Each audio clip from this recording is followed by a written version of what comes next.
En el presente video se realizará el análisis del discurso de Jaime Nebot en base a la teoría del Liceo Verón.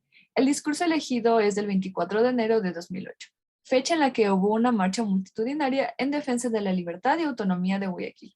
En primer lugar, presentaremos el video del discurso político para posteriormente realizar el análisis del mismo. Como primer punto tenemos la descripción del contexto histórico-político del Ecuador. En el contexto político del Ecuador se suscitó el primer mandato de Rafael Correa. En 2003 fue asesor económico del entonces vicepresidente Alfredo Palacio y posteriormente fue ministro de Economía y Finanzas en el gobierno del mismo. Posteriormente creó el partido político Alianza País, mismo con el que llegaría a la presidencia de la República. Ganó las elecciones presidenciales el 26 de noviembre de 2006 en segunda vuelta contra el empresario Álvaro Noboa. Y desde el 2007 empezó a forjar mecanismos para reivindicar al país como un lugar justo. En cuanto a la alcaldía de Jaime Nebot, él en 1990 se afilió al Partido Social Cristiano. En el año 2000 ganó las elecciones municipales de Guayaquil. Con su reelección en el 2004 puso en marcha el proyecto Guayaquil del futuro. Finalmente, con la llegada de Correa al poder, empezaron los conflictos y disputas entre los dos. Ahora, entre los principales motivos para la rivalidad de Correa-Nebot están que tenían una posición ideológica diferente. Nebot siempre se oponía a los gobiernos centrales, se buscaba la autonomía de Guayaquil, el presidente aisló a la ciudad de Guayaquil, las palabras autonomía y neoliberalismo como sinónimos de competitividad y mercado global, y que Nebot buscaba demostrar que su gestión era mejor que la del gobierno central. Del mismo modo, en el 2008 se daba la llegada de Rafael Correa al poder, la creación de una nueva asamblea, la redacción de una nueva constitución, el crecimiento del PIB a un 6,5%, la intervención del Ecuador en las FARC y la marcha organizada por Nebot en contra de las leyes implementadas por Rafael Correa. Como segundo punto tenemos el análisis del mensaje que el político envía al otro positivo, negativo e indeciso. Tenemos al destinatario positivo o prodestinatario. Es aquel que participa de las mismas ideas, se adhiere a los mismos valores y persigue los mismos objetivos que el enunciador. El destinatario positivo es antes que nada el partidario. Entonces, los prodestinatarios que pudimos encontrar en el discurso de Jaime Nebot son el pueblo de Guayaquil, Partido Social Cristiano, personas a favor de las políticas neoliberales y detractores de Rafael Correa. Aquí tenemos un fragmento que está dirigido a los prodestinatarios, en el cual el mensaje que plantea Nebot es de entrega total hacia sus ciudadanos, su ciudad y su patria. Ahora bien, tenemos el destinatario negativo o contradestinatario. Está excluido del colectivo del discurso, es decir, que lo que es verdad para el enunciador es falso para el contradestinatario. En el discurso de Nebot se puede ver que el contradestinatario es nombrado casi de manera literal y viene a ser Rafael Correa, porque en una parte este claramente dice: yo les pregunto, ¿cuál es el apellido del enemigo de Guayaquil? Y la gente en el colectivo le responde Correa, dándonos a entender que ese es su contradestinatario o su destinatario negativo. Ahora tenemos al destinatario indeciso o paradestinatario. Perón indica que la posición de los indecisos tiene en el discurso político el carácter de una hipótesis de suspensión de la creencia. Al paradestinatario va dirigido todo lo que en el discurso político es el orden de la persuasión.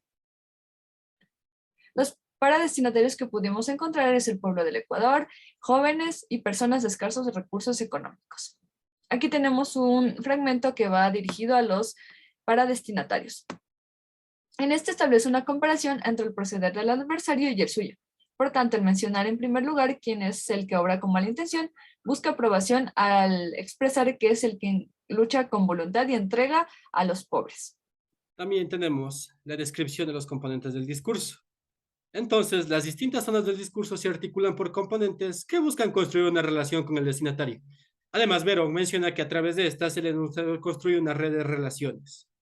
Y de la misma forma la clasifica en cuatro componentes. En primer lugar tenemos el componente descriptivo, en el cual predominan los verbos en presente indicativo, compara al futuro con el pasado, ejercita la constatación, es decir, se da una balanza en la situación del ayer y el presente, y se encarga de contrastar dos temporalidades, así como de que es una lectura al pasado y a la situación actual.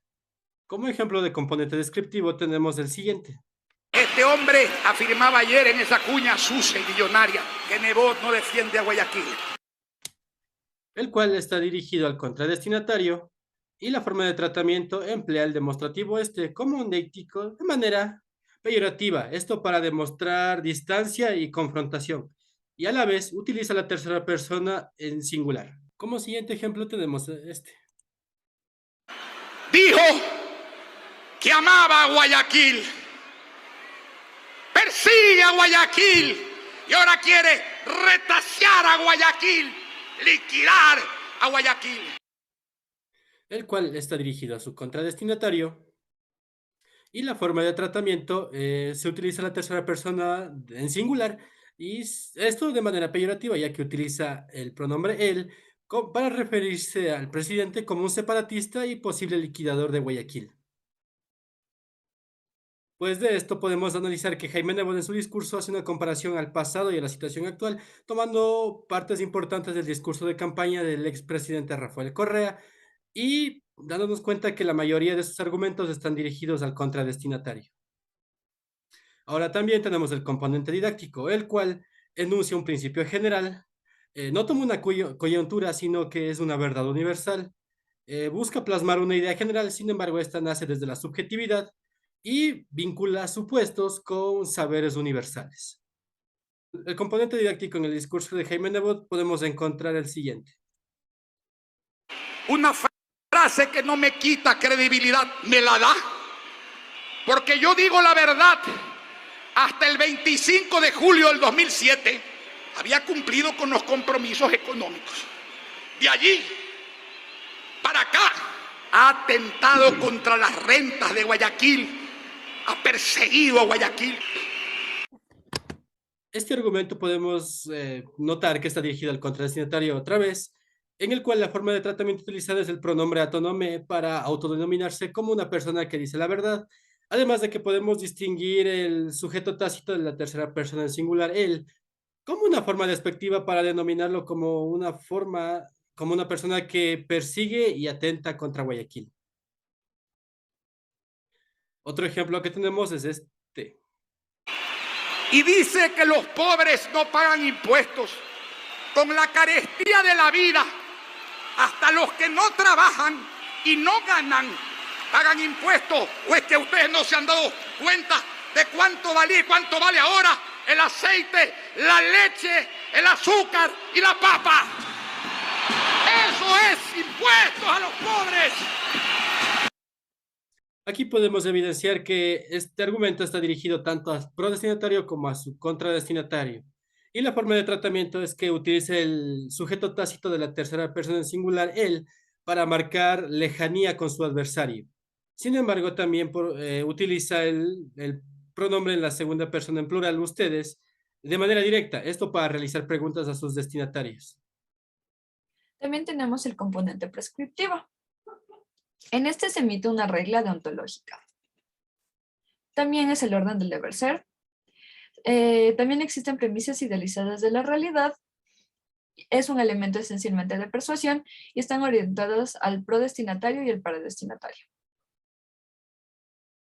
A continuación tenemos un ejemplo. Los pueblos desean mandatarios capaces de sobrellevar y dejar a un lado sus diferencias y encontrar coincidencias para servir al pueblo. El pueblo no debe sufrir jamás el efecto de una confrontación estéril. Jamás. Pues bien, en este ejemplo está dirigido al prodestinatario y emplea la tercera persona del singular él y el plural ellos al referirse al pueblo. Aquí tenemos otro ejemplo.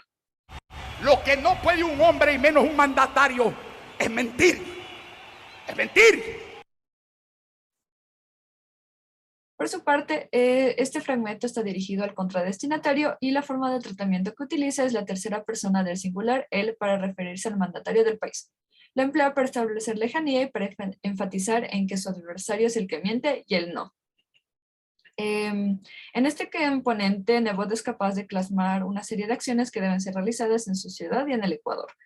De esta manera, enfatiza en que el pueblo no debe sufrir y que los mandatarios no deben ejercer su poder de manera prepotente. Finalmente tenemos al componente programático. En este componente se da el orden del poder hacer, se promete, se anuncia, se compromete y también existen verbos en infinitivo y en futuro. Finalmente se plasman los fantasmas del futuro. A continuación tenemos un ejemplo. El objetivo es defender la libertad en el Ecuador, en todas sus expresiones, y decirle no al totalitarismo. Pues bien, este fragmento está dirigido al prodestinatario y podemos ver que utiliza un verboide en infinitivo. A continuación tenemos otro ejemplo. El objetivo es defender la autonomía municipal de todos los 219 cantones del Ecuador. De igual manera, este fragmento está dirigido al prodestinatario y también podemos ver que emplea un verboide en infinitivo. Finalmente, podemos decir que en este componente Jaime Nebot enuncia una serie de objetivos que realizará a medida que continúa con su gobernación. Es decir, plantea aquello que quiere conseguir y lo enuncia de forma prospectiva en un futuro no muy lejano. Como cuarto punto tenemos el análisis de los verbos utilizados en el discurso. Tenemos el modo indicativo. En este modo se expresan hechos reales, también se describe cosas o eventos de manera objetiva. Y también la intención es comunicar una acción, ya sea en presente, pasado o futuro. El modo indicativo que encontramos en el discurso de Jaime Nebot se presentó en el tiempo presente, también en presente en forma impersonal, en futuro, en condicional, en pretérito perfecto simple y en pretérito perfecto y en pretérito imperfecto. A continuación, mostramos una tablita que hicimos al analizar todos los verbos del discurso, tanto en tiempo como en persona gramatical. Como podemos observar, existe predominancia en el presente del modo indicativo de la tercera persona del singular. Dentro de los verbos que podemos encontrar en el discurso tenemos el subjuntivo, el cual expresa acciones posibles o hipotéticas. Estas acciones tienden a ser irreales y la mayoría de veces se utiliza para entender y expresar mejor lo que se quiere comunicar. Del mismo modo, encontramos el presente del subjuntivo, el cual expresa incertidumbre, probabilidad o sentimiento. También se utiliza siempre y cuando la acción aún no se haya realizado y para describir a un sujeto o un objeto desconocido. Dentro del discurso se encontraron verbos en presente subjuntivo tanto en singular como en la tercera persona del plural. En primer lugar, se encontraron un total de 7 verbos, los cuales son los siguientes, mientras que en tercera persona del plural, en subjuntivo, se encontraron un total de 5 verbos. Por ende, podemos concluir que el modo verbal que predomina es el presente del modo indicativo de la tercera persona del singular. Por esta razón, se puede afirmar que el componente que emplea con más recurrencia el ex gobernador es el componente descriptivo. Como quinto punto tenemos el análisis de las formas de tratamiento en el discurso. Las formas de tratamiento que utilizó Jaime Nebot para dirigirse al prodestinatario es el plural majestático nosotros. También utiliza la segunda persona del plural ustedes y la tercera persona del plural ellos. Todo lo hace con el fin de establecer cercanía y empatía con sus prodestinatarios. También para los contradestinatarios utilizó la tercera persona del singular él y la tercera persona del plural ellos para marcar lejanía y distancia. En el caso del análisis de la intención del emisor político, en el caso de Jaime Nebot, este buscaba la autonomía de Guayaquil. También se oponía a la forma de gobierno de Rafael Correa. Él es muy explícito en su discurso al decir eso, ya que él dice que no está en contra de Rafael Correa, sino de sus formas de gobierno y también de la asamblea.